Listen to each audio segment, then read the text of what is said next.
ऐसा नहीं कि किसी वर्ग की आबादी बढ़ने की स्पीड, उनका प्रतिशत ज्यादा हो और रिलीजियस डेमोक्रेसी पर इसका विपरीत असर पड़ता है, फिर वहां पर एक समय के बाद अव्यवस्था और अराजकता जन्म लेने लगती है।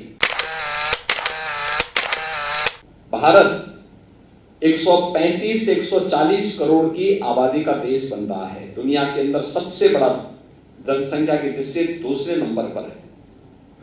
और जनसंख्या की जो स्पीड है यह आने वाले कुछ ही दशकों में दुनिया की सबसे बड़ी आबादी का देश हो जाएगा। उत्तर प्रदेश देश के अंदर आबादी की दृष्टि से सबसे बड़ा प्रदेश है। 24 करोड़ से अधिक की आबादी वर्तमान में है और अगले कुछ ही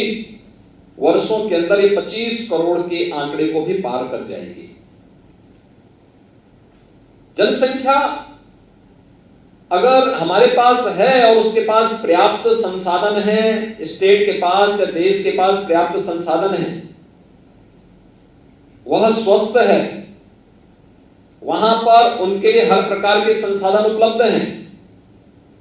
तो समाज के लिए एक उपलब्धि मानी जा सकती है। लेकिन जब यही अभाव से, अस्वस्थता के कारण या किन्हीं अन्य कारणों से वह किसी विपरीत परिस्थिति का सामना कर रहा है, वह अपने आप में एक चुनौती है और उस चुनौती को ध्यान में रखने के लिए ही यह विश्व जनसंख्या दिवस पूरी दुनिया की मानवता को बचाने के लिए यह संयुक्त राष्ट्र संघ ने दुनिया के अंदर जो अनेक दिवस दिए हैं, उनमें से विश्व जनसंख्या दिवस 11 जुलाई यह जनसंख्या नियंत्रण के बारे में, इसके स्त्रीकरण के बारे में व्यापक जागरूकता के अभियान के साथ जोड़ने का कार्यक्रम है। जागरूकता का एक कार्यक्रम अत्यंत मायने रखता है और मैं बार बार इस बात को कहता हूं कि अगर हमें इस लक्ष्य को प्राप्त करना है, इस दिशा में हमें केवल स्वास्थ्य विभाग इसके साथ नहीं जोड़ना चाहिए, बल्कि इससे संबंधित सभी विभागों को इसके साथ जोड़ा जाना चाहिए। हर तबके के लोगों को जोड़ा जाना चाहिए। आखिर ग्रामीण विकास और पंचायती राज, नगर विकास इससे दूर क्यों? शिक्षा विभाग इससे दूर क्यों है? अन्य उन विभागों को जिनकी बड़ी भूमिका हो सकती है, क्योंकि जब हम परिवार नियोजन की बात और जनसंख्या स्त्रीकरण की बात करते हैं तो हमें इस बात को ध्यान में रखना होगा कि जनसंख्या नियंत्रण का कार्यक्रम सफलतापूर्वक आगे बढ़े, लेकिन जनसांख्यिकी असंतुलन की स्थिति भी न पैदा होने पाए। ऐसा नहीं कि किसी